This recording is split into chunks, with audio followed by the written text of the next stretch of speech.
Sahana Bhavatu Sahana Bhunaktu Sahaviryam Karavavahai Tejasvinavadhitamastu ma Vishavahai. Om Shanti Shanti Shanti.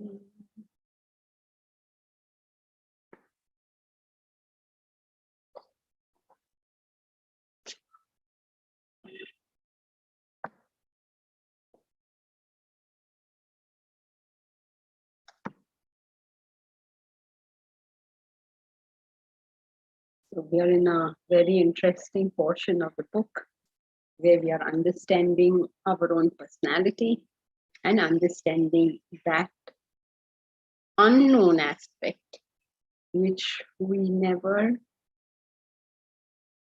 suspect. If at all we think of God, we think of Him somewhere far off in some clouds. That the divinity is so near, that the divinity is right here, is something that never quite comes into our cognition. How many times we may have heard that every human being is the self plus the body, mind, and intellect, is spirit plus matter. It doesn't get through. So how will we consider it? How will we know it? How will we make some attempt to understand what is the truth of that divinity? Is it there? Does God exist? It's always a big question everybody has. Does God exist? How would you know? Well, the first answer to does God exist? How can you prove God exists? The first answer to that is obviously the most important concept that we have to understand. And that is anyone new in the class today? Sherpa, are you new? I think I'm seeing this name for the first time. Sherpa, are you new?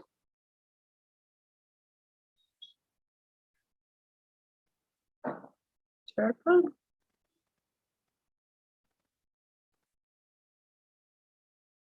If you're saying something, we can't hear you. If you're not switching on your, if you're not making yourself unmuted, then please don't be frightened of me. I don't do anything really. If you speak to me, I don't do anything. At least not most of the time.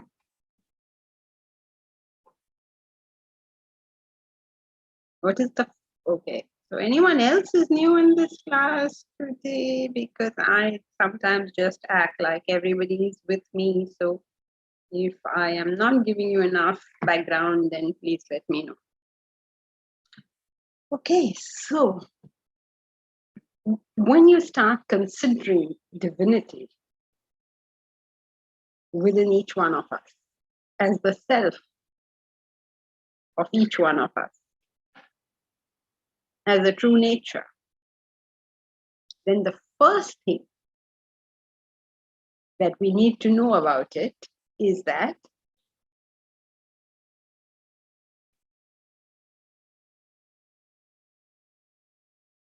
please don't do this. You were there in the last class, I think, as all of you all, at least nobody claimed to be new, so I'm assuming that you were all there. The first thing that you study about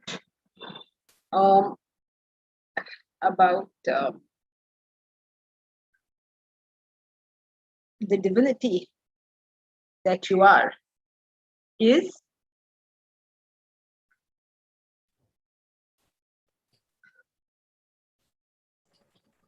That divinity is within me. Sorry? That divinity is none other than within me. What is in me? Well, within me is not correct really in all. If you put it technically, then within me would not be correct. But what is the first thing that you need to know about divinity? First thing. We always ask, is there God or not? Like, there's a doubt, is there truth? What is the Yes, truth? that's where we started from. So the question is, what is the first thing that you need to know?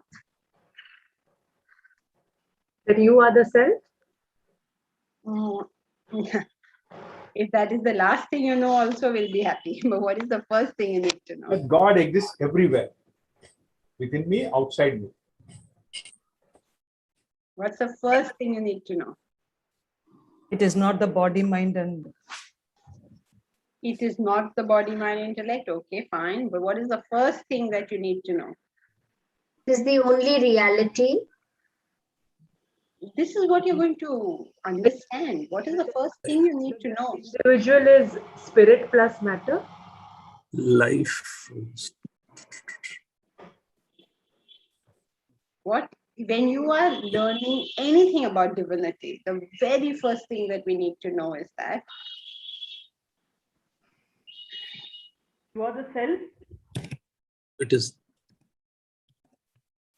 is the unknown. yes, okay, anything that you're trying to know will by definition be unknown.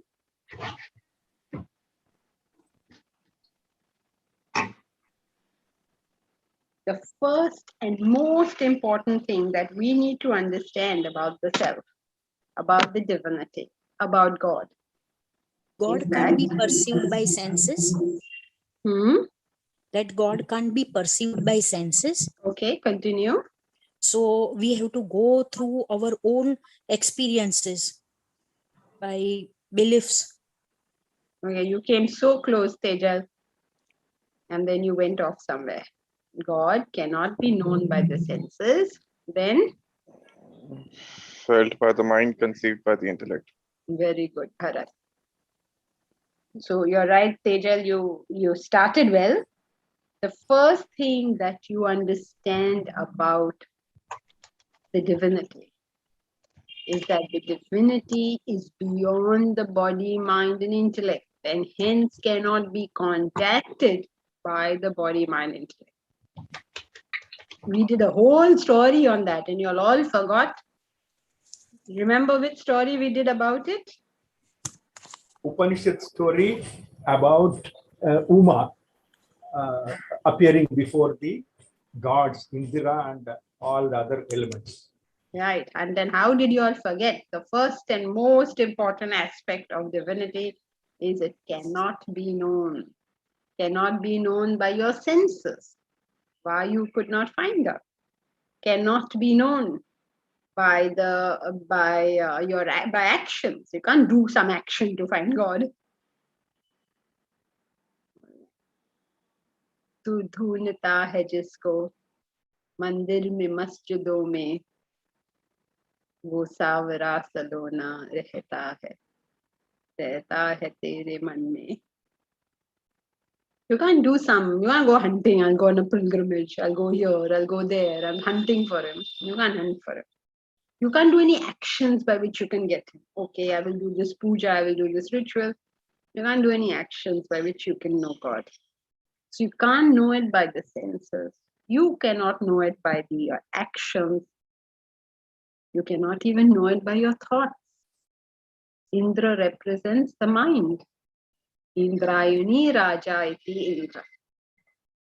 That which is the Raja of the Indras, of the Indriyanis. Indriyani is plural for the Indra. Indra means Indriyas. All your Indriyas means all your senses.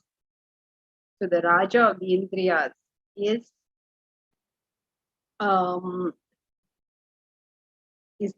the mind. Why is the mind the Raja of the Indriyas? all the senses report to the mind. The senses cannot function without the mind. Your eye cannot see anything that your mind doesn't see. Your ear cannot hear anything that your mind doesn't hear. You are in class. The sound waves are entering your ears, but you're not hearing because the mind is not there.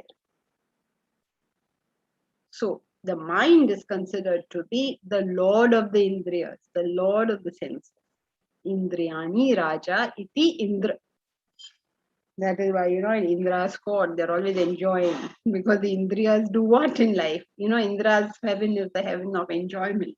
You go over there and then there's Apsaras dancing, and there's the Gandharvas playing the most exquisite music, and the food is, I don't know what, this Michelin-starred food.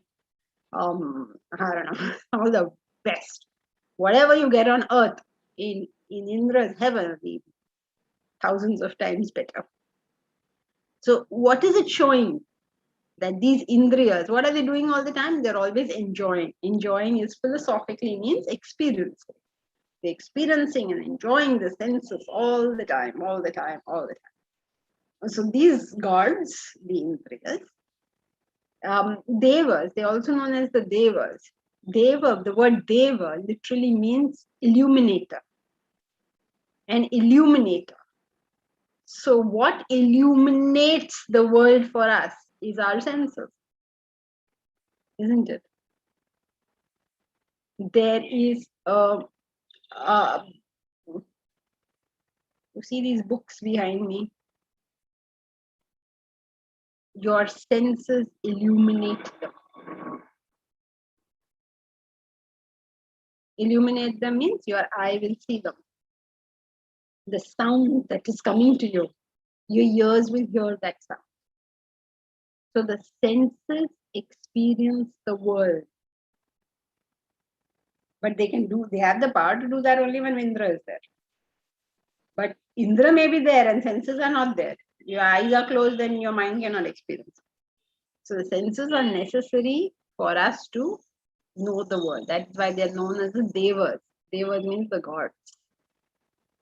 And these gods are constantly enjoying. You've seen heaven, no? They're all dancing and singing, and I know what all they're carrying on over there. And they say that if you do good work, you'll get that heaven. Is that what you do good work for? But yes, it's true, you get that heaven. But that heaven is short-lived because your work, good work was also short-lived. So then you come right back to normal life. So I hope you understand. I mean, I don't know how many of you are there in the Thursday class. But the next chapter, the 4th chapter, is going to talk about how mythology explains the same thing that philosophy explains. How art explains what reason explains. We'll do that in the next chapter. Anyway, coming back to Vedanta Treatise. What were we studying? Remember what we were studying? Why are we over here? Corroboratory evidence about the existence of the self. No, we didn't do that at all. Mr. Srinivasan, we haven't done anything so far about corroboratory evidence. Do not take your mind away from this class. We are in this class. God is beyond body, mind, intellect. Very good, Bharat. So God is beyond the body, mind, and it. I hope you're with me because I'm free, right? I can wind this round in circles. You don't get involved. Don't get involved at all. Follow the line of thought. A speaker has the right to talk of anything and they want in the world. It's your job to follow the line of thought. Remember the line of thought? Who can tell me the line of thought so far?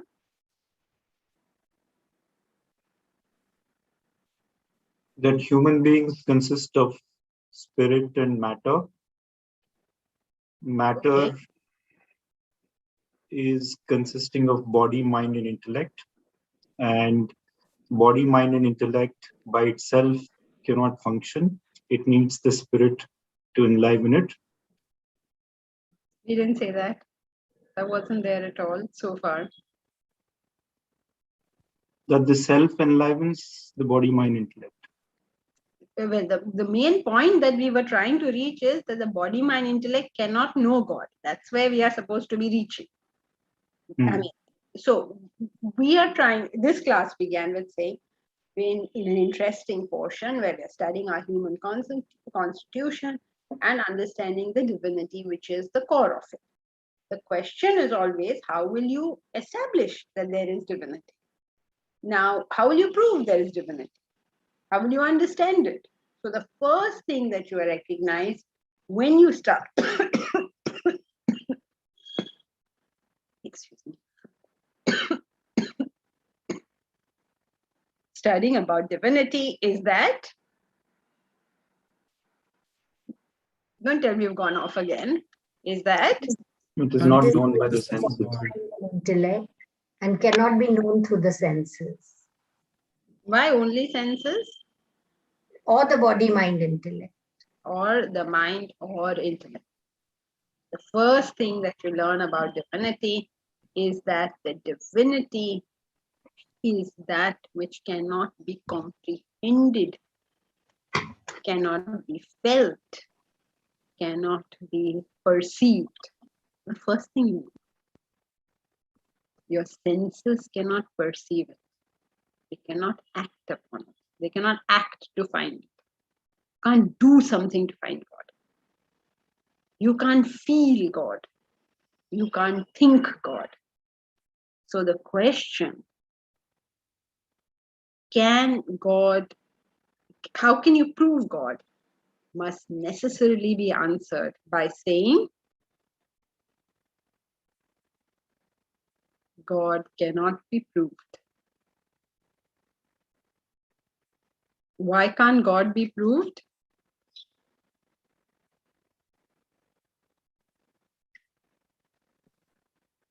Because you need intellect to prove God. Yes. Because And God is beyond intellect. very good. Because God is, proof exists in the intellect. There is no other proof. So if proof exists in the intellect, how can you prove God? It can't be done. So don't try it. You cannot prove the existence of God. It cannot be done. By definition, it cannot be done. If God is already understood to be beyond the body, mind, intellect, the enlivener of the body, mind, intellect, how can the body, mind, intellect understand God?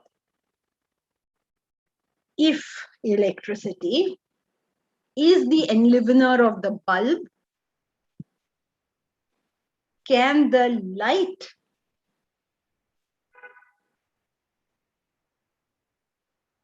know electricity? Okay, take a better example. Given in the scriptures. The hands that hold the tongs, and your hand holds a tong, like your toaster tong or your chapati tong. You hold your toast or you hold your chapati with that tong. Now, this tong can hold so many things in your kitchen. You can maybe pick up a knife with it, or pick up a spoon with it, or your toast, or your chapati, or whatever else is you want to pick up. But the one thing that tong cannot pick up is the hands that hold it. Can't be done.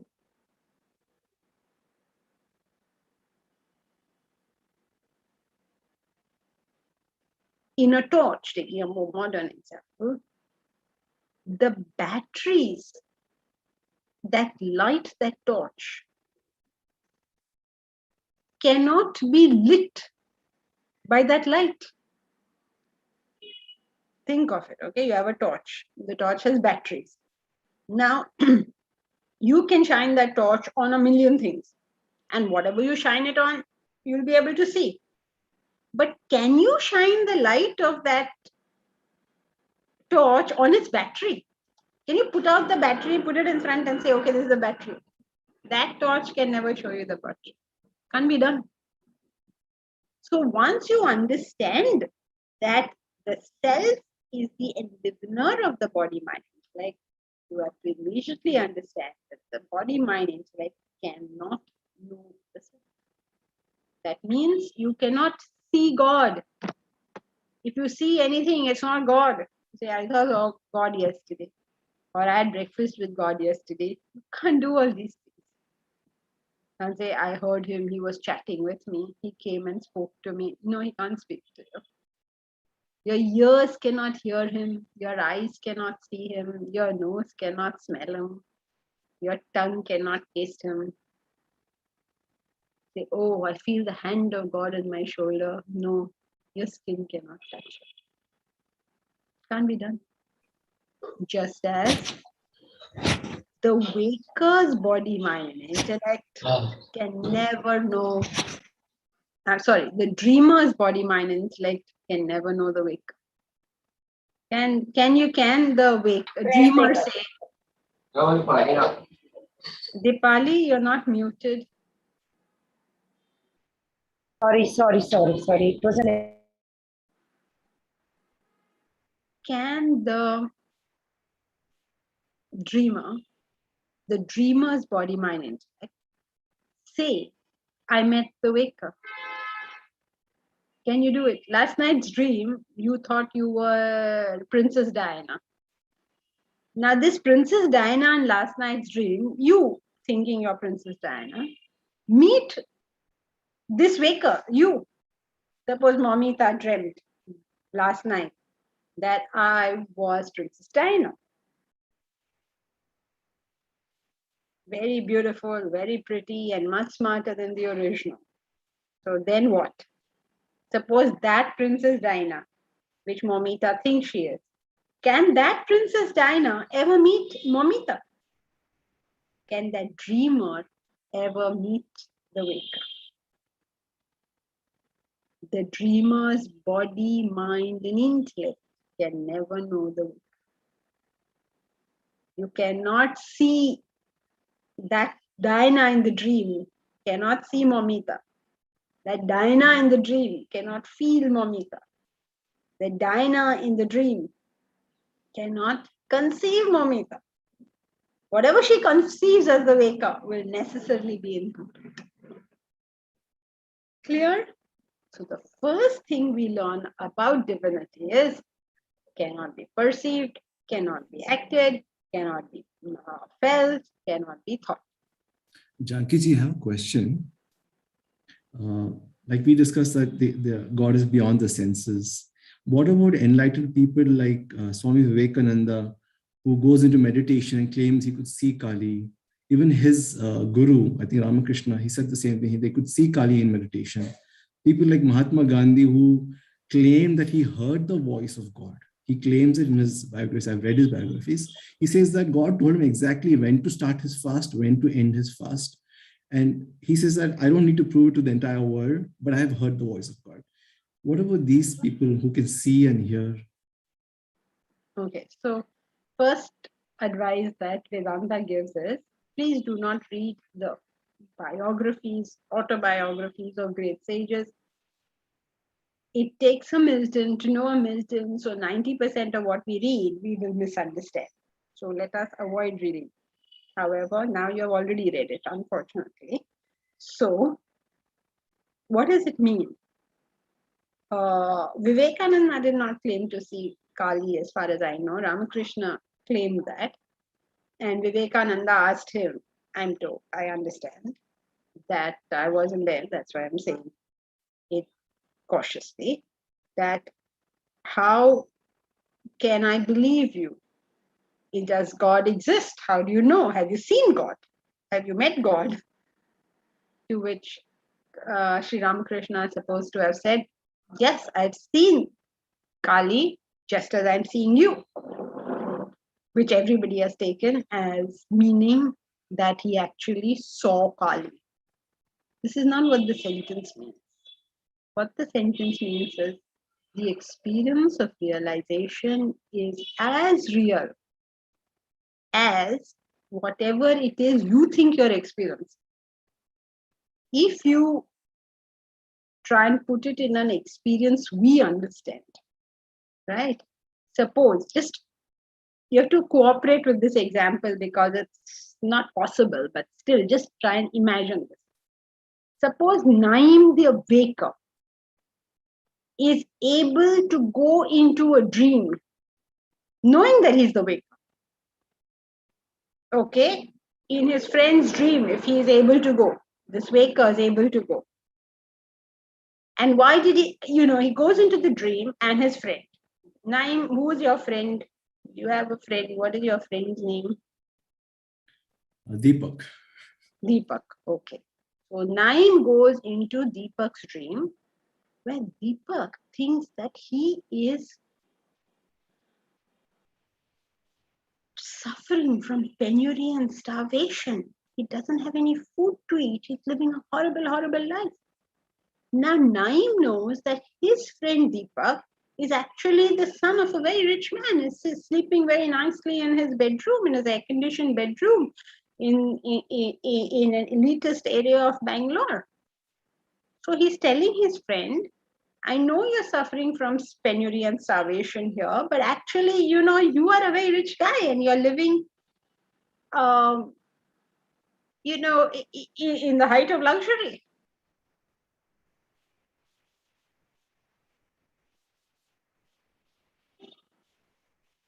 So that man will not believe him. But Naim is his friend. He is fond of Naim. So he says, okay, fine, since you're saying it, I will believe you that I am this rich guy and I'm not suffering this thing, which, to me, it's obviously not true. But okay, since you're saying it, I believe you.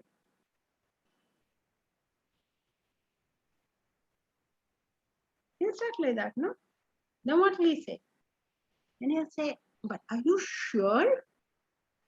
Are you sure that I'm so rich? Because I'm experiencing starvation. I don't have food to eat now.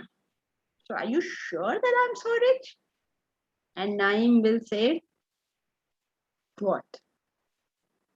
That Deepak, who is in an elitist area and sleeping in his bedroom, I know him as well as I know you. Isn't it?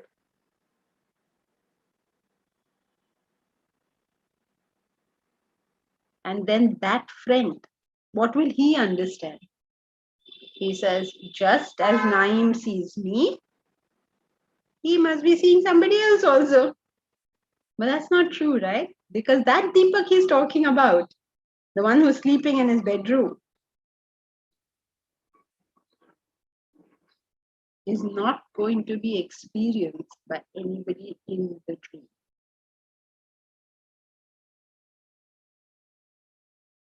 Clear? So, though they make that statement, all it means is it is as real in experience as whatever it is you think you are experiencing. But actually, that's not true because that experience is completely different. But now, how can the dream waker talk to the dreamer, right? Similarly, how are they to talk to us? What are they supposed to say? We have to understand it. So, when he claims he saw it, it is not the seeing that we understand. What he means is the experience of enlightenment. It is as real. It is not like like some dream you're going through. As real. Now coming to Mahatma Gandhi, is so much clear, Naim? Yes, Jankiji. Okay, now coming to when Mahatma Gandhi says God speaks to him.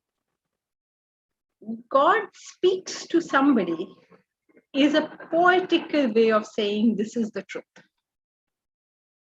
That's all it means. When you say God speaks to me, it means that's the truth. That's the reality. That's all it means. And it is a very real experience to the person who is able to understand some part of the truth. So you say, you believe me or not? I know this is true. I know the right time. If you were to put it in Vedantic language, you would use the word intuition. However, intuition has got nothing to do with God. It is the nature of human beings to attribute to this unknown X called God everything which is not easily comprehensible. So early man said, why does it rain? Because God makes it rain. Why did I get fever? Because God gave me fever. So whatever we don't understand, we put the name God over there. It is a way of saying this is something beyond my comprehension. But it's real, it's true. So I'm merely interpreting based on what you are saying, Naim, because I haven't heard it. However, since a great man says that I hear the voice of God, it only means that this is what his digested wisdom tells him. Jankiji, actually, in his biography, in his writings, he's so clear about, he says that it's a still small voice and it needs a lot of silence to hear that voice. And it tells him when to start his fast, when to end his fast. And that's how he was able to stop so much of communal violence during the independence. So it doesn't, he's not pointing towards some kind of intuition, but he's saying it's actually a voice. That's how your intuition comes to you. It has to, some word has to come, no? And by which you will know. How do you communicate with yourself? How does the intellect communicate? With your words. So it is a silent voice. Some people call it conscience. Some people call it intuition. All these words are okay. You can call it the voice of God. It's also true. But it's not literally the voice of God. You can't take it literally like that. Because then it makes no sense. God cannot speak to you.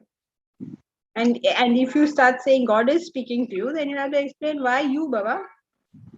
Why is he speaking to you? How did this happen? That he only speaks to you and not to the rest of us? Why would that be? So then are we saying Gandhi is wrong? No. It is his recognition of the truth.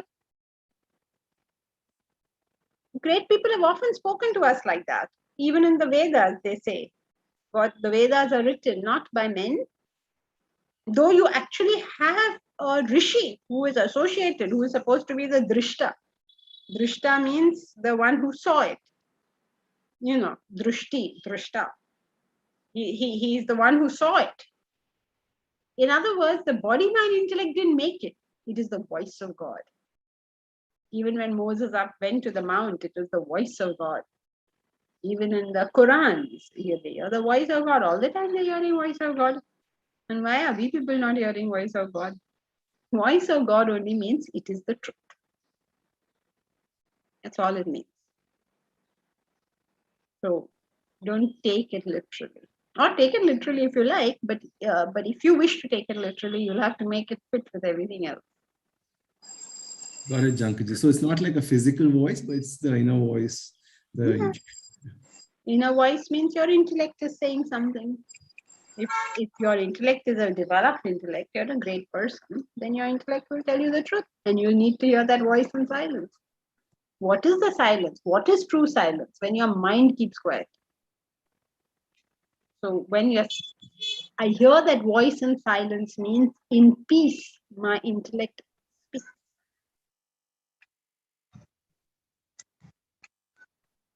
So, they say that when you realize it means the death of the mind and the intellect. So in that case, how do these realized souls relate to us in the real world when they are alive? When they, I can't fathom that. Yes, you cannot. That's anything to do with realization, anything to do with divinity cannot be comprehended. Okay. So don't bother going down that street. But what it means basically is it is something beyond our comprehension. Now, how do they do that? I can tell you the answer. You probably won't swallow it. Remember that when you see a realized person, if you're buying the theory that this whole world is a dream, an illusion, and you see a realized soul, then what does it mean? in your dream, you're seeing Buddha, right? Right. So you can't say Buddha is also asleep because I see him in my dream. He's in your dream. You are seeing it. It's part of your projection. Thank you. Srinivasan. However, the God personified or Brahman in the form of Lord Krishna could be seen, etc., when he made his appearance. Yes, you can see a self-realized master. All these so-called prophets and sages and saints and messengers of God and whatever in the world you want to call them, realized souls, enlightened beings, they are all just people who found out the truth. So you can see the body, mind, and intellect of that individual who's able to find out that he's the divinity. You can see his body, mind, intellect. You can see a Rama, Krishna, Buddha, Christ, Muhammad, Mahavir, you can see any of them. Means when you see them, means you see their body, mind, intellect. You can see a Ramana Maharishi, a Ramakrishna. Okay. Now, coming back to what we were doing. The divinity, the first thing we learn about divinity is that It is beyond mind and intellect. it is beyond the body, mind, and intellect. The body, mind, and intellect cannot perceive, feel, or conceive reality. So that means you have to take it on faith, you have to take it on belief. Now, if you have to take it on faith and belief, all intellectuals will say, no nonsense, I don't want to take anything on faith and belief. Either you prove it or it doesn't exist. Will be the attitude that intellectuals take. And we are catering to the intellectuals, right? Because this is mainly for an intellectual part. So what we are told is, though you claim you don't take things on belief, 99% of our life is based on a belief or a faith. Everything is based on belief or faith. That you will, that the class will start at 10:30. Until it actually starts, you don't know it is going to start. And yet you came, right? When you put food in your mouth, you don't know whether that food is poisoned or not, but you eat it. You don't know whether you are the child of your parents. You don't know whether your parents are the child of their parents. You don't know anything. What do you know? Have you done a DNA test on your grandparents and your parents and found out whether they are really children or not? You can't tell anything. 99% of your life is based on an assumption of faith. However, these assumptions that we make, or this faith that we have, has to be differentiated from blind faith. Blind faith is that faith that has no reasonable basis. Now, you claim that these particular two people are your parents. It's your faith that they are your parents. But why do you have that faith? Is it baseless? Do you have no reasonable ground for it? Of course not. You know that they have been taking care of you all these years. You know so much. You know how much they felt bad for you, how much they rejoiced in what you did. Their actions, their emotions, their thoughts, their whatever they did for you, like everything gives you the faith that they are your parents. You have been eating in a restaurant for years and years and years. So you know that this restaurant which you are now going to will probably have food which is not poisoned. Why do you think so? Because for years and years and years, whatever food you've eaten in various restaurants has not been poisoned. So even though it's a faith, it is not a baseless faith. It is not a blind faith. When you go to see a doctor, you don't know whether he can cure you or not. Then why do you go to him? Why don't you go to Momita? Momita, are you a doctor? No, Jan. Okay, you're not a doctor. So why is it that we go to a doctor and not to Momita? Because in the case of a doctor, when you enter that place, there is a certificate that tells you this gentleman or lady has done her or his MBBS. So you still don't know whether this person will be able to cure you or not. But it is not a blind faith. What is a blind faith? A faith that has got no reasonable basis. If I tell you that, if you wear a red dhaga around your wrist, all your problems are going to disappear. This becomes blind faith. Why? There is no reasonable ground to believe why wearing a red dhaga around your wrist will take away your problems. Okay, so is it clear that God cannot be proved? Point number 1. Point number 2. It has to be therefore taken on an assumption. Point number 3. Not only God, all our life is taken on assumption. Point number 4. But these assumptions do not have to be baseless. When we take them without a basis, it becomes blind faith. Andhashraddha. But when there's a basis, then it becomes true faith. True faith. There's no such thing as true faith. Faith has to be true. That faith is real faith because there's some basis for it. However, the important thing is you still will not be able to know. Remember, it's faith. It is not knowledge. You still don't know. So don't go around believing that you know because you have faith. To say I have faith is equal to saying I have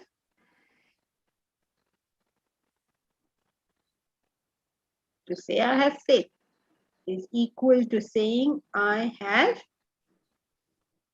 a reasonable basis. Knowledge.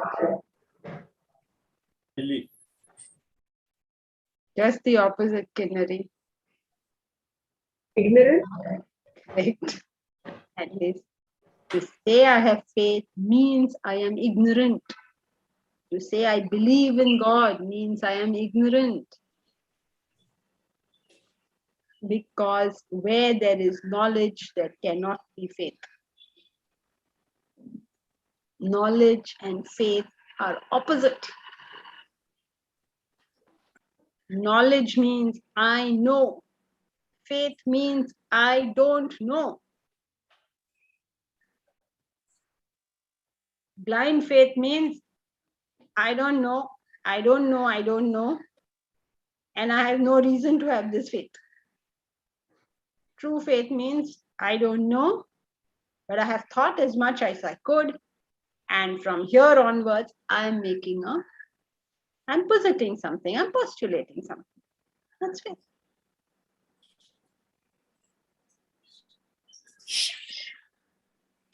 Is that clear to everybody? Because this is important stuff for us to be clear about. If I say I believe, I have faith, this is equal to? I have knowledge. Say that again. I have the knowledge. No, I'm ignorant. Blind belief. Oh, sorry, the other way around. I'm ignorant. Sorry. Yeah. Ignorance. I don't know. I have faith, I have belief is equal to I don't know. I have ignorance. Please get this bit clear. This is my faith. This is my belief. Means I don't know. I have faith that there will be class next Saturday at 10:30. Means I don't know that there is class at 10:30 next Saturday. I have faith. Why do I have the faith? Because I have been attending classes. And they have, yes, and they have been being held at 10:30 every Saturday. So I have faith that next Saturday, class will be there. But do I know it will be there? No, I do not know this. I have faith. So what do I know? I know that today there was class at 10:30. This is not faith. This is knowledge. I know it was there. Then Janki-ji, what about Shraddha? Same thing. Shraddha is not a part of Shraddha is faith. And so then it's the same thing. There are other aspects to Shraddha besides faith. But we are only talking now of the faith bit. So faith means ignorance. Belief means ignorance. When there is knowledge, you don't need faith. You need faith only when you don't know. I know that I don't know. Faith. Is this a correct way of putting it? No. But Janki-ji, when we say, I One second. know God exists. 1 second, Preeti, I'll just come to you. Let me finish with Mamita. I know that I don't know faith. No. I know that I don't know ignorance. Faith is, I don't know. I have reasoned up to this point. And now I'm saying something. I'm saying something specific. Unless I'm saying something specific, the question won't arise. But I'm saying that in ignorance. That's what I must know. Clear? I know I don't know. Ignorance. Faith exists in ignorance. If there is faith, the assumption is there is ignorance. Because if there is knowledge, where is the question of faith? Okay, got it. Okay. But even though you don't know, you are still making a statement. Now, whether that statement you're making is blind faith or faith is dependent on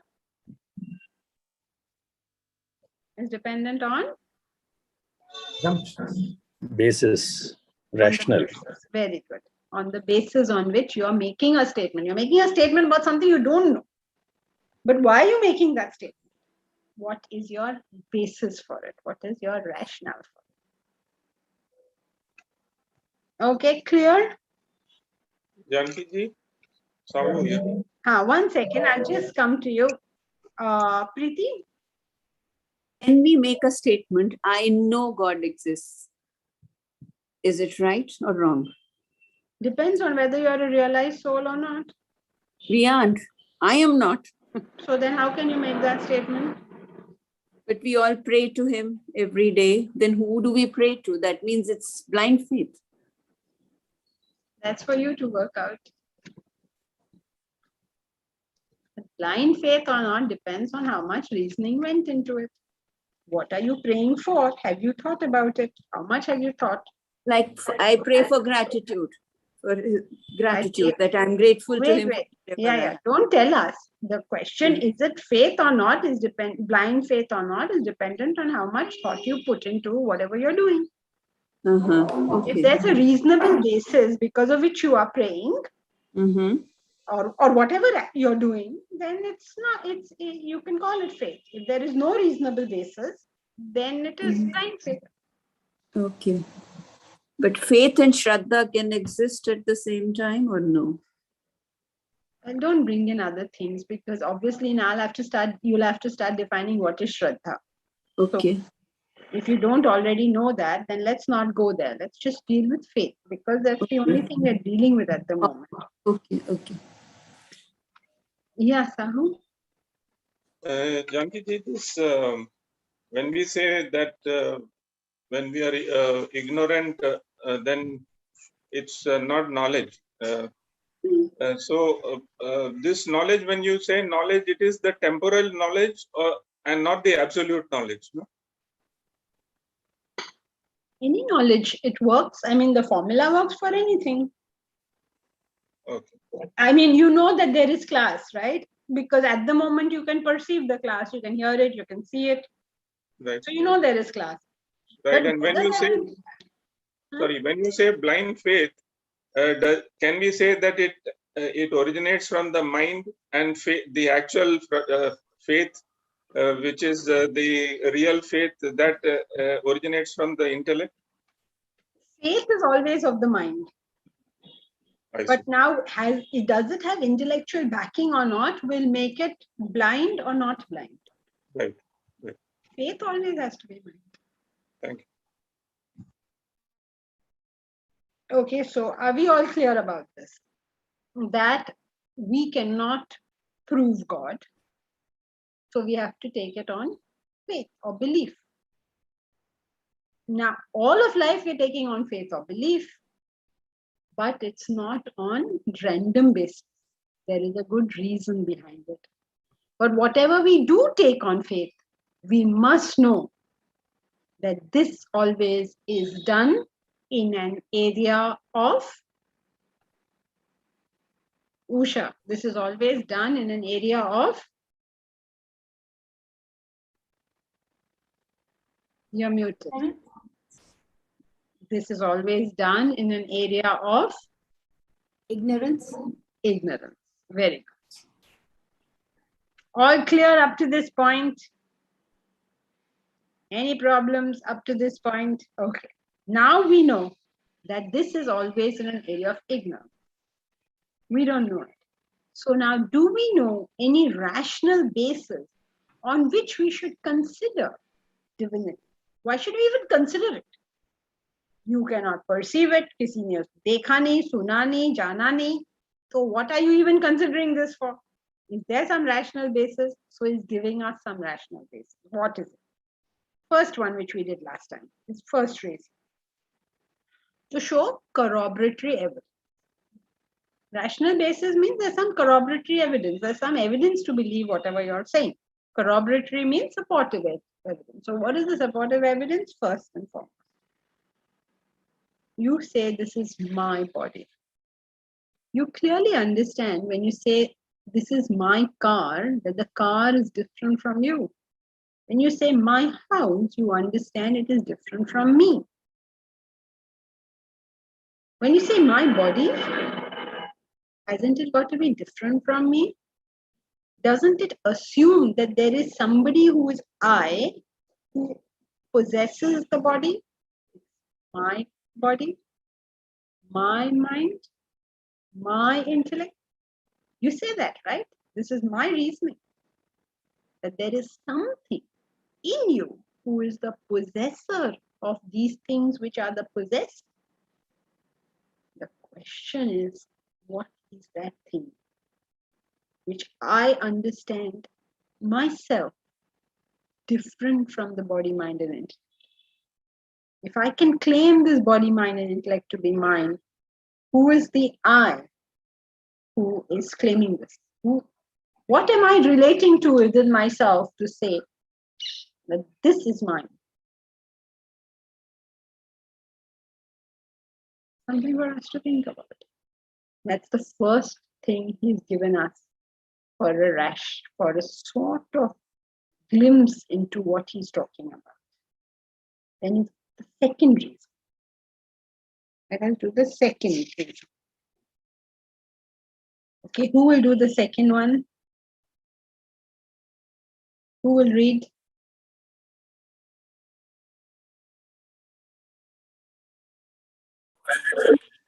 Please. Go ahead, madam.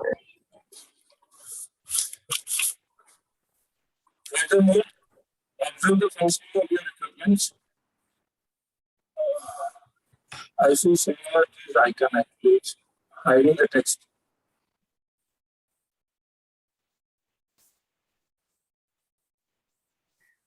I can't hear you. Are you saying something? So there is hiding the text actually. It's there on the screen. You don't have Vedanta treatise? It is there on the screen, but your like screen is coming on the top right corner, so I'm not able to read the end of the sentence. Furthermore, observe the functioning of your equipment. You notice. After that, I don't see because it is icon which is. Change the view to on the right hand corner. You can. Yeah, I think yes, it's better now. Furthermore, observe the functioning of your equipment. You notice your physical body constantly changing. So do you find your mind vacillating with a variety of emotions and feelings, and your intellect growing, at times deteriorating, in effect changing. You recognize these changes taking place in your personality. Such recognition is not possible without there being a changeless entity. It is a law of science that a change is noticeable only with reference to a changeless factor. Just as the movement of a train is noticeable only with reference to the immovable objects outside, whereas the movement of an aircraft is not noticeable as there is nothing in the cloudless sky to relate to. Therefore, the recognition of the changes in the equipments and their functions posits the existence of an unchanging aspect in you. That unchanging being is said to be the Supreme Self.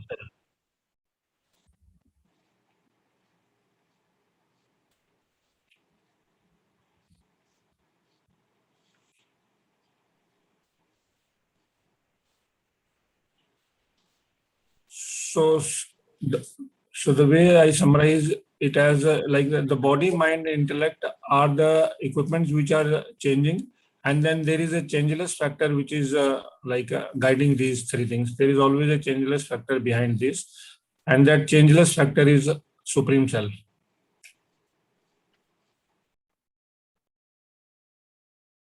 What is the main idea here?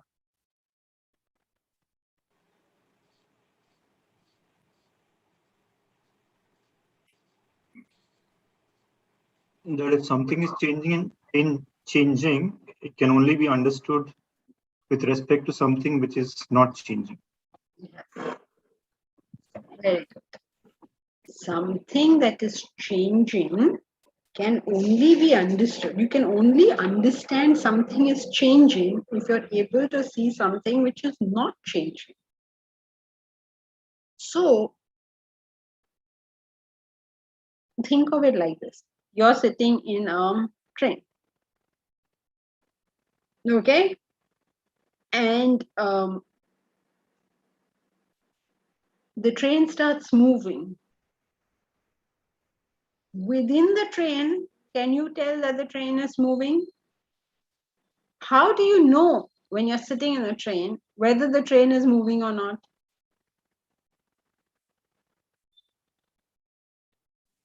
Outside moves in an opposite direction. Yeah, you will see the outside moving. What are you seeing? You're seeing the outside moving. Why are you able to know that there is movement?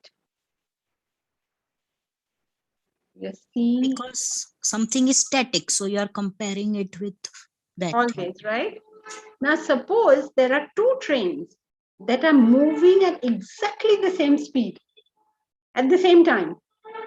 Okay, your train is moving at 100 miles an hour, and there's a train next to you which is also moving at 100 miles an hour. What will you see? Stationary train. You will see? Stationary train, no movement. No You change. see no movement. Why not? Because both are moving. In fact, it's so steady that if you were to put your hand out and give a vada pav to the guy in the next train, you could give it. They're both moving at exactly the same speed. And according to you, as you look at each other, both are not moving. That is why when you look out of an airplane on a cloudless evening, okay, you can only see the sky. There's no clouds there. Look at the speed the airplane is going at. But what you see is no change. So the only way, if you're on a plane, look out of the window and then no clouds, can you see movement? Because it's all the same, right? So the only way we can see movement is with reference to an unmoving thing. The only way you can see change is with reference to an unchanging thing. So you can see your body, mind, intellect change. What is that which you are using as the fixed point instinctively? What is that unchanging thing you know by which you know that the body, mind, and intellect is changing. Something to think about. And you have a whole week to do it.